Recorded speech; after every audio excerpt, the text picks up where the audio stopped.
Seja bem-vindo à STP-TV. A conversa hoje é no Palácio das Necessidades, exatamente com o Secretário de Estado nos Negócios Estrangeiros de Portugal, Luís Campos Ferreira. Duas particularidades. A primeira vez que fazemos a nossa conversa, a nossa emissão fora do estúdio, e a segunda é exatamente o facto de eu ter que tratar o meu convidado hoje pelo seu cargo. Sou Secretário de Estado dos Negócios Estrangeiros e da Cooperação.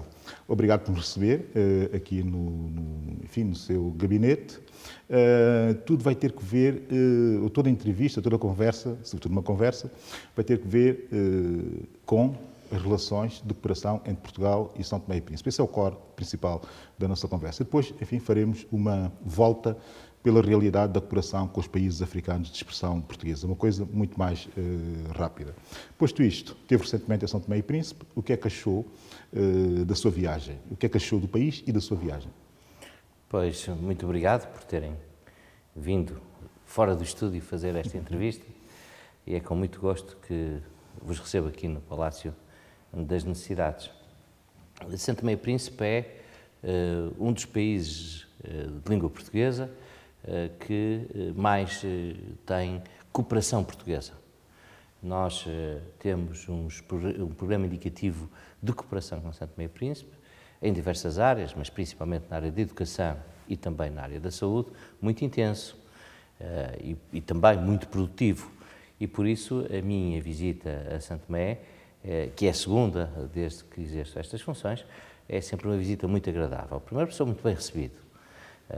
Segundo, porque posso ver o evoluir e o progredir daquilo que tem sido a nossa cooperação e os efeitos que ela tem no terreno, ou seja, os impactos que ela produz na realidade junto das pessoas.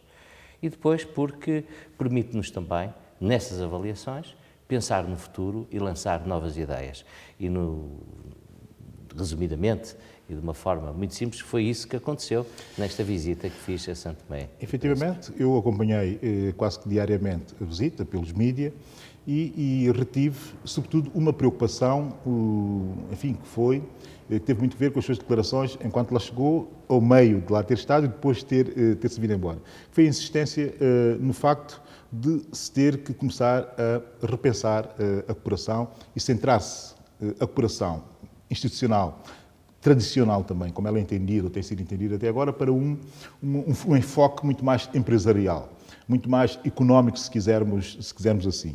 Nessa perspectiva, já está a acontecer alguma coisa entre os dois países, entre os dois governos, nessa altura, a esse nível? Diz bem, hoje a cooperação, naquilo que é até a própria filosofia de haver por parte dos países parceiros, mas também dos países que a fazem, é uma filosofia que está muito relacionada com aquilo que é o desenvolvimento que se consegue ter através da cooperação. E o desenvolvimento passa pela criação de emprego, pela criação de riqueza e, por isso, pela apropriação dos projetos de cooperação e também, por isso mesmo, por aquilo que é projetos mais na área da economia. Isto não diminui em nada aquilo que é a cooperação tradicional ou institucional e que tem muito a ver com a capacitação, com a educação, com a saúde e até, em muitos casos, com a ajuda humanitária. Não diminuindo em nada esta vertente da cooperação, ela tem que ter, neste momento, uma forte vertente de desenvolvimento no sentido económico que o termo tem. E esse foi um dos nossos objetivos. Nós, nesta visita a São Tomé e Príncipe, tivemos várias reuniões, naturalmente, com o Sr. Presidente da República, com o Sr. Primeiro-Ministro, com o Sr. Ministro dos Negócios Estrangeiros e das Comunidades, o Sr. Ministro da Economia e da Cooperação. Não deve ser de uma forma por acaso que a economia assume neste momento a cooperação, é exatamente porque há uma consciência também por parte de São Tomé que a cooperação hoje passa por aí e, como disse o Abílio bem, além de um reforço da cooperação nas áreas tradicionais, há a introdução desta nova vertente. Eu fiz-me acompanhar de algumas empresas que podem e estão interessadas em fazer investimento direto em São Tomé e Príncipe. Empresas na área das madeiras, empresas na área da alimentação, empresas também na área da cultura e do cinema, e com alguns resultados muito práticos. Por exemplo, deixe-me só dar esta nota a título de curiosidade, mas que pode ter um impacto real na vida das pessoas, dos cidadãos de Santo Tomé e Príncipe. Eu levei comigo o Nicolau Breiner, o conhecido ator de cinema e de telenovelas, um artista de renome e muito conhecido português, que está a produzir filmes não só portugueses, como filmes também de produções alemãs e de produções de outros países. E encontraram em Santo Tomé um espaço muito interessante para poderem filmar lá. Santo Tomé reúne um conjunto de características que têm a ver com a sua própria paisagem, com as suas próprias capacidades de recepção a nível hoteleiro, mas também como um país que oferece segurança e que oferece bem-estar. Por isso, todas estas equipas encarregues de fazer filmes, e neste momento já estão a decorrer filmagens em Santo Tomé de 2 filmes estrangeiros que o Nicolau Breiner captou para serem feitos em Santo Tomé e Príncipe. É uma forma de divulgar Santo Tomé e Príncipe, e por isso de atrair novos e mais turistas, mas é também uma forma de criar riqueza direta. E por isso, quando nós falamos em economia, não falamos obrigatoriamente em indústria, mas também falamos em indústria. Teve comigo alguns empresários, como referi, alguns na área da madeira, da transformação da madeira, que estão a analisar, já em passo rápido e em fases adiantadas, a possibilidade de montarem uma operação industrial em Santo Tomé e Príncipe. E penso que isso vai acontecer ainda a breve trecho. Mas nada disso será possível se não houver infraestruturas básicas. E a energia é uma dessas infraestruturas básicas. Um dos problemas de Santo Tomé e Príncipe é exatamente a energia. E por isso nós preocupamos-nos de uma vez por todas em resolver esse problema. Não só o problema da produção, como também o problema da distribuição da energia.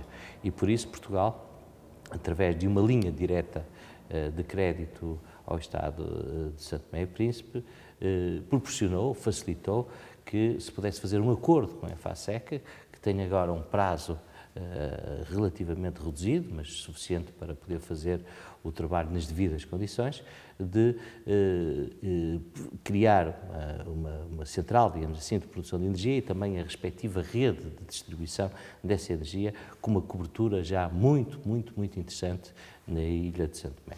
Então, isso acabam por ser boas notícias, de certa forma. São boas notícias. É porque sem a criação de energia e a distribuição de energia é muito difícil atrair investimento.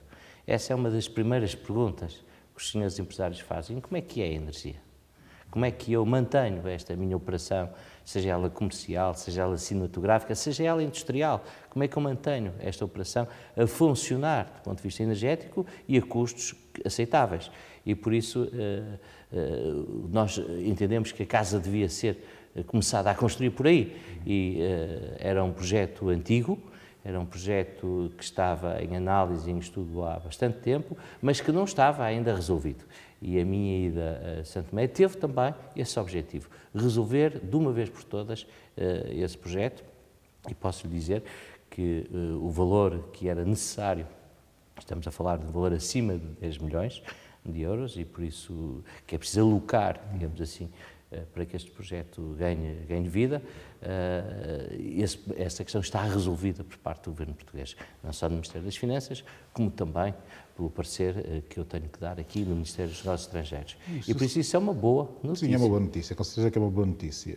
Mas o Sr. Secretário de Estado, enfim, falou da linha de crédito, numa altura em que, de facto, para outros países lusófonos, enfim, para Angola, para Guiné-Bissau, enfim, com duas situações, são duas situações diferentes, duas dimensões também diferentes, estão disponíveis linhas de crédito para empresas portuguesas que queiram, enfim, trabalhar nesses mercados, e aquelas que já lá estão, e no caso angolano com alguns problemas, no caso da Guiné-Bissau, enfim, com uma outra vertente, valores consideráveis para operacionalizar economicamente as empresas portuguesas nesses dois países, nesses dois mercados.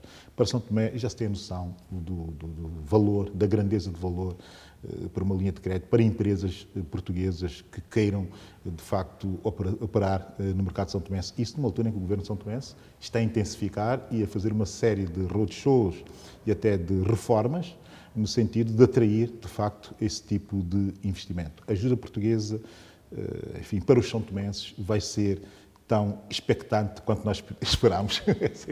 Essa é que é a questão. Bom, nós temos sempre uma preocupação muito particular com os países de língua portuguesa, com os países africanos de língua portuguesa e também, naturalmente, com Timor-Leste.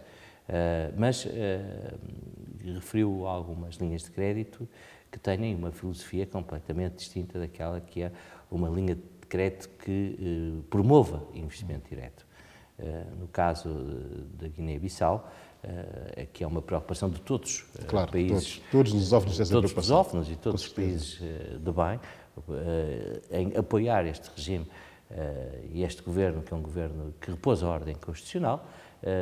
Nós fizemos um plano de emergência e contabilizamos que de uma forma intersectorial, consideramos que necessitávamos de cerca de 7 milhões Portugal para implementar esse plano de emergência. Fomos o primeiro país a fazer esse levantamento, lá, in loco, e chegamos através do Instituto de Camões, que coordenou uma missão intersectorial, interministerial, digamos assim, e conseguimos alocar essa verba. E depois o que se passou foi a mesa de doadores, que correu muito bem, uma mesa de doadores muito abrangente em Bruxelas, em que Portugal teve também aí uma participação significativa, de cerca de 40 milhões de euros, em projetos de cooperação num período de tempo relativamente curto, que poderá ir dos 4 aos 6 anos.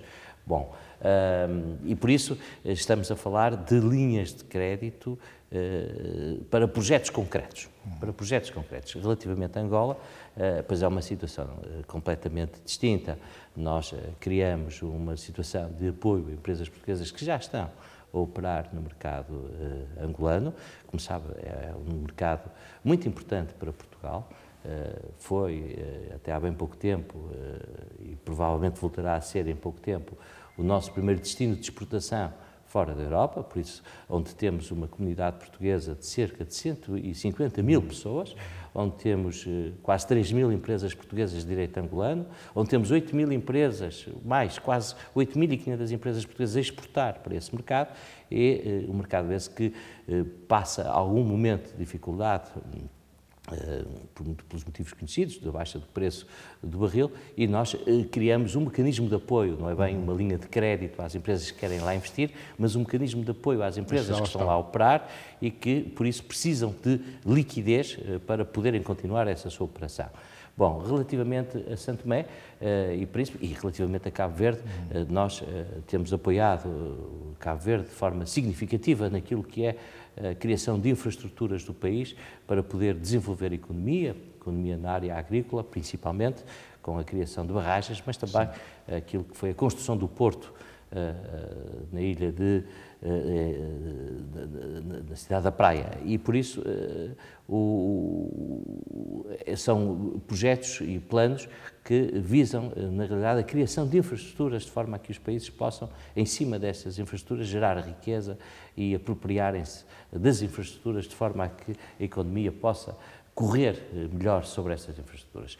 Relativamente a Santo Tomé e Príncipe, nós desde 2009 até 2015, nós tivemos um plano indicativo de cooperação que quase chegou aos 45 milhões de euros e tivemos linhas de crédito na casa dos 50 milhões de euros, tendo exatamente sido esgotados o que faltaria, o remanescente, de cerca de entre 10 a 12 milhões de euros, agora com este projeto que lhe referi da EFASEC. Bom, por isso tem sido um esforço. Portugal teve as dificuldades que teve, que também são conhecidas, teve uma intervenção dos seus credores estrangeiros.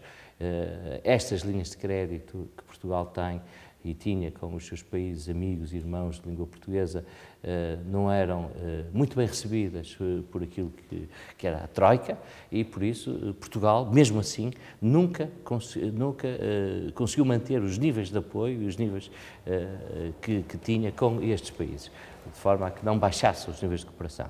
Nós estamos a estudar um conjunto de pedidos feitos desde logo, mal o Governo de Santo Tomé e Príncipe tomou posse, enviou para Portugal e para o governo português alguns pedidos de linhas de crédito podem ter diversas nuances. Nós estamos a fazer a reflexão sobre essa matéria, estamos a ver qual será a melhor maneira de dar resposta e resposta que seja útil ao Governo de Santo Tomé, no sentido de que as empresas que querem investir em Santo Tomé possam apresentar os seus projetos e esses projetos possam ser apoiados. Mas, relativamente ao Programa Indicativo de Cooperação, que foi até 2015 no valor de 43 milhões e meio, quase, depois passou ali um bocadinho, chegou quase aos 45 milhões, eu posso dizer que o próximo, que já está a ser negociado e implementado, nunca será menos do que isto. Nunca será menos de 43 milhões e meio, e por isso estamos já a falar de verbas substanciais. Eu tenho uma visão muito própria sobre Santo Tomé. Eu acredito muito no país. E quando fiz esta viagem, tive a oportunidade também de ir ao Príncipe, inclusivamente de estar com o senhor Presidente do Governo Regional, que gosta de ser chamado por Tosé Cassandra, e por isso isto não é nenhum excesso de intimidade da minha parte quando digo Tosé Cassandra, porque é assim que ele é chamado. E tive a oportunidade também de dar com o Sr. Primeiro-Ministro, com o Ministro da Defesa, com o Sr. Ministro dos Negócios Estrangeiros e das Comunidades e com o Sr. Ministro das Finanças também, uma volta grande pela ilha de Santo Tomé, fomos ao Ilhéu das Rolas e por isso tive a oportunidade de apreciar um conjunto de potencialidade que está instalada em Santo Tomé e Príncipe. E por isso acredito muito no país. Acredito muito no país, até porque o país tem uma importância regional ao nível da segurança, uma importância estratégica que merece a melhor atenção de Portugal e de outros países europeus. E por isso é um país que está no radar de ajuda para o desenvolvermos e para o capacitarmos para que ele possa ser desenvolvido. Deixe-me só dizer-lhe duas coisas muito rápidas, que consistem no seguinte. Nós acreditamos que o conhecimento é um bem que os mercados não conseguem nunca cotar em baixa. Ao contrário de outros ativos e de outros patrimónios que muitas vezes os Estados têm, que de um dia para o outro, muitas vezes por estados de alma e por questões que até são desconhecidas da economia, os mercados cotam em baixo e conseguem, estou a falar do aço, estou a falar do crudo, estou a falar do algodão, estou a falar de ações, inclusivamente de grandes tipo companhias. De bens transacionáveis, sim. Exatamente, e que, ao que fazerem essa cotação em baixa, arranjam grandes charilhos a esses países e às empresas e às famílias que lá estão instaladas. O conhecimento não. Nunca ninguém acordou de manhã e com a notícia de que o mercado cotou o conhecimento em baixa. E por isso é fundamental que Santo Tomé e Príncipe desenvolva o seu conhecimento. Aqui, depois da sua visita, já foram dados alguns passos também concretos, não é? Exatamente. E esse é o grande ativo que um país pode ter. É o seu conhecimento. O conhecimento das suas gentes, o conhecimento que possa ser aplicado na criação do progresso social. E por isso essa é uma preocupação que eu nunca tiro os olhos, que é que as pessoas adquiram mais conhecimento, adquiram mais competências, que estejam mais preparadas para enfrentar. E por isso os programas de cooperação que temos feito, ao nível do saber mais, mas também ao nível da capacitação da Escola Mais, vão nesse sentido. Vão no sentido de capacitar as pessoas para um maior conhecimento. Mas isso está muito bem, como é óbvio, só se pode concordar, não há outra forma de abordar esse assunto, mas eu, ouvindo a linguagem do atual governo de São Tomé e Príncipe, enfim, estamos numa situação e num contexto distinto, uma maioria absoluta, um governo com estabilidade na Assembleia, uma nova perspectiva para o país, e já se pode também começar a falar no país, e já se fala no país, de um olhar para o futuro distinto, enfim, com uma espécie de novo paradigma até no âmbito da educação. Já vejo o Primeiro-Ministro atrever-se a propor, como visão para o futuro, situar São Tomé também como um hub no centro do Golfo da Guiné, como um hub também para investigação e desenvolvimento em várias áreas que têm a ver com toda a indústria ali da região. Sabemos nós que um português é comissário europeu exatamente para esse tipo de áreas, não é? De investigação e, enfim, de R&D, como se chama hoje, na investigação e desenvolvimento. Já se sabe também que, ou já se falou, ou já se tem falado, que terá um pacote exatamente canalizado para esse tipo de abordagens para países do Sul, a ser gerido num outro contexto, enfim, não vale a pena estar aqui a especificar, mas que será num contexto não propriamente dos países da União Europeia, mas para os países da ACP e por aí. O que acontece é o seguinte, é tentar perceber o que é que Portugal, o que é que o Ministério dos Negócios Estrangeiros de Portugal, o que é que a Secretaria de Estado dos Negócios Estrangeiros em Portugal poderá fazer no sentido de assessorar os países lusófonos a acederem a esses fundos. Porquê? Porque já se percebeu, e eu lendo o Le Monde Diplomatique do mês passado, já percebi que os franceses já começaram a fazer o seu lobbying, o lobbying habitual francês, a Costa do Marfim, o Senegal, enfim, os países francófonos da África já estão a fazer o seu lobbying no sentido de se posicionarem no acesso a esses fundos. Nós, não ouço ninguém falar sobre isso, não ouço ninguém preocupar-se com esse tipo de acesso, quando sabemos que é essencial, tanto para o governo de São Tomé e Príncipe, como para o de Angola, Moçambique, Cabo Verde e Guiné-Bissau, é essencial poder alocar no seu território também algumas estruturas de investigação e de desenvolvimento. O que é que se pode fazer a esse nível, sabendo, enfim, que há aqui uma relação, pelo menos, de proximidade com o comissário que gera o fundo? Até a última entrevista do próprio comissário vai no sentido de tentar ser um pouco mais simpático com os países lusófonos. Não vejo essa preocupação manifesta, por exemplo, em si, nas declarações que tem feito relativamente a nova perspectiva de relações de cooperação com a África. Bom, vamos já à questão do comissário Carlos Moedas, que na realidade tem feito um trabalho notável nesta sua primeira fase de trabalho enquanto comissário da União Europeia e inclusivamente adicionou um novo conceito que é a diplomacia da ciência, como forma de paz e de estabelecer partilhas e laços entre os povos. Bom, vamos já a essa zona da União Europeia, mas é muito importante, e o Abílio fez muito bem, em tocar esse sino dos fundos europeus para os países de língua portuguesa. Eu tive a oportunidade, no Ministério dos Negócios Estrangeiros, em conjunto com o Ministério das Finanças, de criar pela primeira vez um sítio, um site, se assim preferir, denominado Parcerias para o Desenvolvimento.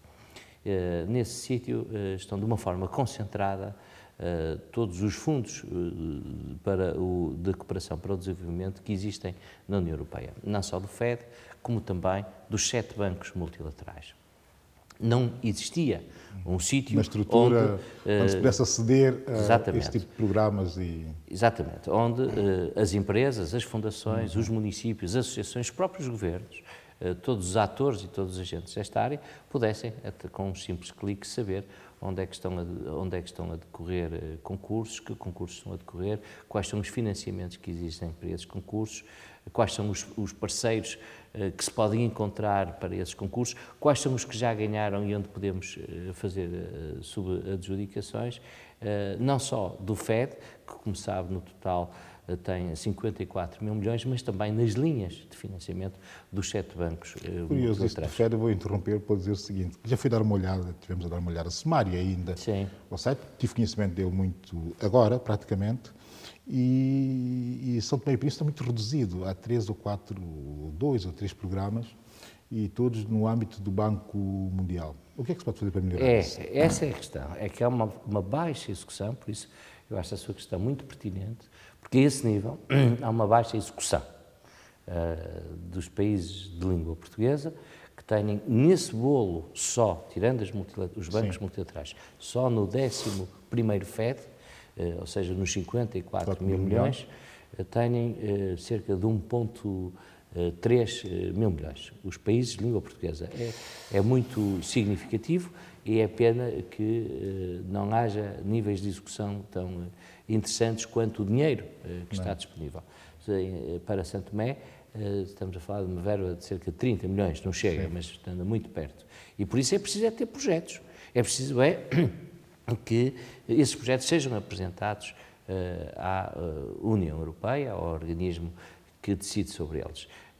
São projetos que são muito fáceis de identificar através deste site e são projetos muito interessantes porque para as empresas que os vão executar, porque a União Europeia responsabiliza-se pelo seu pagamento, o que tem 3 vantagens logo à partida: não há risco de crédito, claro, não há risco cambial e não há risco de expatriação de capitais. Tudo aquilo que muitas vezes preocupa os investidores. Exato. E por isso por aqui estão resolvidos. E estão ali, só para Santo Tomé e Príncipe, cerca de 30 milhões de euros, que podem e devem ser executados com projetos concretos. E muitas vezes nós andamos à procura de financiamentos e de modelos de financiamento quando eles estão ali à mão. Dizem muito bem que países como a França ou como a Alemanha e também outros têm um lastro maior, uma experiência maior de conseguir... Até o Reino Unido, que é muito pouco dado essas coisas da União, mas, no entanto, aí o lobbying inglês funciona tremendamente... Sabe que eu, nesta matéria, não lhe chamaria lobbying. Chamaria-lhe... Chamaria quê? Chamaria-lhe destreza. Pronto. Porque nós não podemos, se não tivermos projetos, também não é possível não podemos fazer lobbying. Nós, se não tivermos o projeto a concorrer para que esse dinheiro possa ser alocado a esse projeto, nada se pode fazer, porque não existe o princípio da coisa. Claro. E por isso é necessário ter projetos, e é necessário que esses projetos apareçam, e a criação deste site é uma forma de incentivar, porque simplifica, identifica, capacita, diz às pessoas, às empresas, aos municípios, como é que se faz, como é que se chega lá, como é que podem concorrer. Aliás, através do próprio site, eles podem fazer esse concurso. E tem também a terceira parte, que é qual é o ponto diplomático português, ou embaixada, ou AICEP, que deve dar esse apoio para que esse concurso possa ser bem sucedido, pelo menos bem acompanhado. E, por isso, esse trabalho está feito. Relativamente à ciência, à investigação e desenvolvimento, uma área de ciência que o nosso comissário, engenheiro Carlos Moedas, tem lidado muito bem. Nós temos alguns projetos em países de língua portuguesa nessa área. Estou-me a lembrar, por exemplo, do projeto CISA, em Angola, em conjunto com a Fundação Gulbenkian. Mas também, deixe-me dizer-lhe, que temos, a esse nível, um grande sucesso em Santo Tomé e Príncipe. Santo Tomé e Príncipe é, a esse nível, de utilização do conhecimento, da utilização da tecnologia, da utilização do saber, um dos fortes motivos de orgulho para mim. Nós temos em Santo Tomé e Príncipe a funcionar no Hospital Aires de Menezes, mas que eu assumi também o compromisso agora de o pôr no Hospital Dias da Graça, no Príncipe, um programa de telemedicina, que é financiado também pela União Europeia, mas também pelo Instituto Camões, e que é um exemplo em si de como a tecnologia e a ciência podem estar ao serviço daquilo que são as necessidades das pessoas. Nós fazemos este programa de telemedicina que permite ao cidadão em Santo Tomé ser consultado por um médico especialista, por isso de uma forma simples é isso, à distância, através da imagiologia. É um programa feito em conjunto com a PT Inovação e que permite a esse médico fazer o diagnóstico e uma primeira orientação terapêutica. Bom, aqui nós conseguimos logo reduzir o número de evacuações, que era muito elevado. Isto não é só uma questão económica de poupar dinheiro, é também uma questão de as pessoas que estão doentes continuarem a ser tratadas na sua zona de vida de conforto, doente, junto dos seus familiares. E, por isso, o nível de evacuações foi reduzido, mas de uma forma muito substancial, ultrapassou os 50%, o que é um sucesso, porque as pessoas são tratadas, são melhor tratadas e conseguem ser tratadas no seu território. Mas, há bem pouco tempo, tive a oportunidade de assistir à primeira consulta no mundo por telemedicina de oftalmologia. Nunca tal tinha acontecido. Isso foi feito em Santo Tomé e Príncipe, por isso aí está uma boa prova de como se consegue aliar tecnologia, inovação, desenvolvimento, àquilo que é a necessidade real das pessoas. E nós, por isso, através desse programa de telemedicina que temos em Santo Tomé, e agora vamos passar também a ter no Príncipe, conseguimos dar essa prova. Mas diz-me assim, mas está satisfeito com esse avanço? Estou, mas tem margem de progressão? Tem. Eu tenho... eu vou dizer uma coisa antes de dizer aquilo que tem, que é o seguinte. Um dos problemas de saúde pública em São Tomé e Príncipe tem exatamente a ver com os hemodializados, não é? Enfim, que sobrecarregam muito o Estado português, o Sistema Nacional de Saúde português, e o nosso não sobrecarrega porque nós não temos resposta para o efeito. Cabo Verde, nessa altura, já tem um centro diagnóstico e também para pessoas, enfim, que têm problemas renais crónicos. E São Tomé e Príncipe, é possível conceber-se essa possibilidade? Não é um técnico de saúde, não é um gestor de saúde, mas acha possível dar-se esse passo também no sentido disto poder vir a acontecer no futuro próximo? Nós demos esse passo em conjunto com o Governo de Cabo Verde no Hospital Agostinho Neto. Exatamente. Criando uma unidade de hemodiálise, que está já em funcionamento e que eu tive a oportunidade de visitar há relativamente pouco tempo. É um passo muito importante, porque temos o mesmo problema, que é tirar as pessoas da sua zona de conforto. Como é evidente. Daí eu ter de mencionar e ter de buscar essa... Muito bem. Mas também permitir que a operação, do ponto de vista económico, a operação de saúde, seja mais acessível e por isso possa servir mais pessoas. Não tenho mapeado essa possibilidade de a fazer em Santo Tomé. Nós, quando falamos de hemodiálise, eu disse muito bem, e agradeço-lhe ter-me posto a salvo desse escrutínio. Eu não sou médico, nem sou tampouco um técnico de saúde, mas sei que a hemodiálise vive essencialmente uma coisa, que é da água. E por isso nós aí temos que ter muita prudência e muita precaução, claro. Porque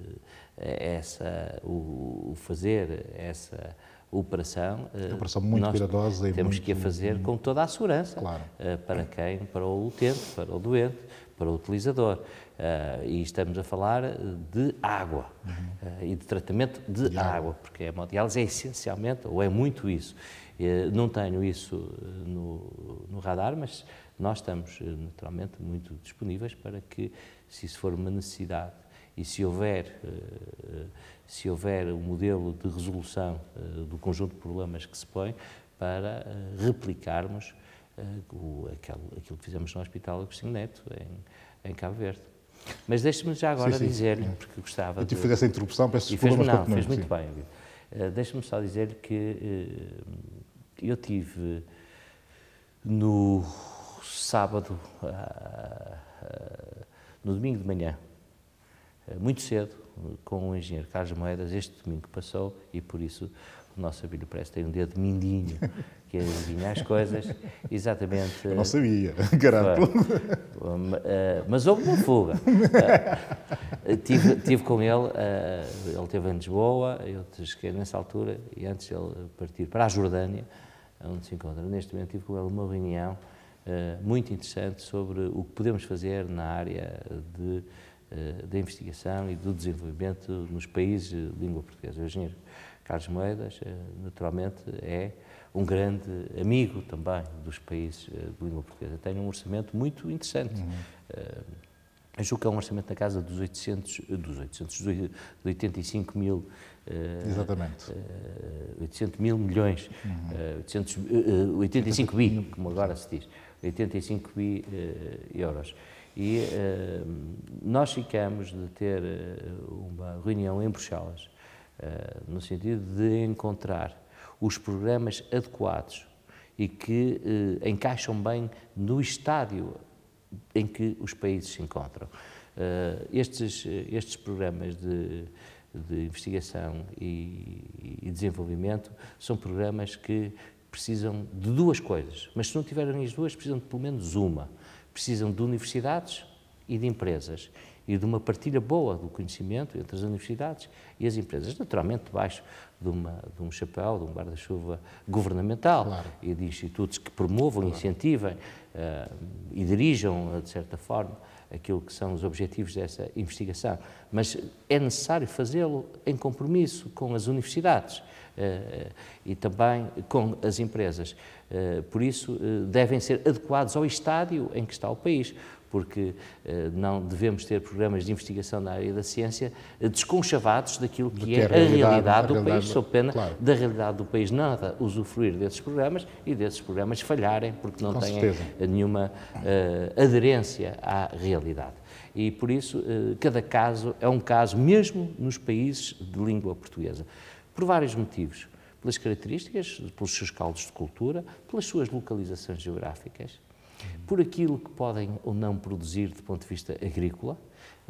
São países com potencialidades também nesta área, mas com características diferentes. Estes programas de investigação também devem estar ao serviço disso e por isso ficamos de, num curto espaço de tempo, os gabinetes, no meu caso, aqui no Ministério dos Negócios Estrangeiros e no caso do engenheiro Carlos Moeda, o gabinete que ele tem em Bruxelas, de se fazer um plano. Não é criar, e que fique bem, até porque a União Europeia não o permitia, e que fique bem claro isto, não é criar uma verba, sim, ou dotar os países de União uma verba específica para isto, não. Então, é identificar naquilo que é o Plano Geral da União Europeia e a verba disponível, onde podem encaixar aquilo que são as necessidades e as oportunidades dos países de língua portuguesa. Fez muito bem em ter essa chamada de atenção, porque até casa com aquilo que eu disse há pouco, que é o valor do conhecimento, que é o grande ativo e o grande património, que esse ninguém pode roubar a um povo.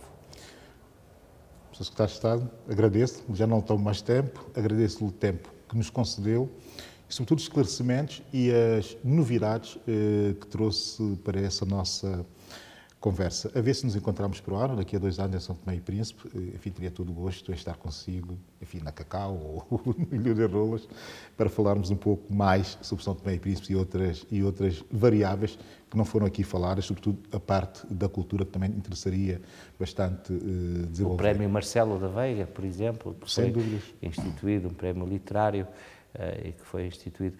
Eu acho que um país sem cultura é um país sem alma. E por isso nunca podemos esquecer essa zona dos países, a zona da cultura. Um dos temas que eu trazia que era para falar é exatamente sobre o Txiloli e quase que o risco da sua extinção. O Txiloli, que é, de facto, uma das nossas artes cênicas mais impactantes, pelo simbólico do criolismo que representa, e que está, de facto, em riscos de extinção cultural. Mas pronto, isso ficará por uma próxima oportunidade mas tem que ser a tempo de não ser extinta. Com certeza, e aí vamos contar consigo de todas as formas. Portanto, terminada a conversa com o Secretário de Estado da Cooperação de Portugal, enfim, uma conversa que aconselho, enfim, visualização e com muita tranquilidade, com muita calma, foram ditas coisas importantes. Portanto, hoje não vou deixar grande sugestão, a não ser irem ao site do programa que o Secretário de Estado da Cooperação anunciou, a tal parceria para o desenvolvimento. O site é pdesenvolvimento.pt. Acedam, visitem, naveguem, para terem a noção de como a cooperação pode ser feita também de forma útil, ou seja, com informação útil a qualquer interessado. Posto isto, enfim, despeço-me, contem connosco, sempre aos sábados às 18 horas, STP-TV no YouTube e no Facebook. Eu sou Abílio Neto e essa é a STP-TV, a sua televisão.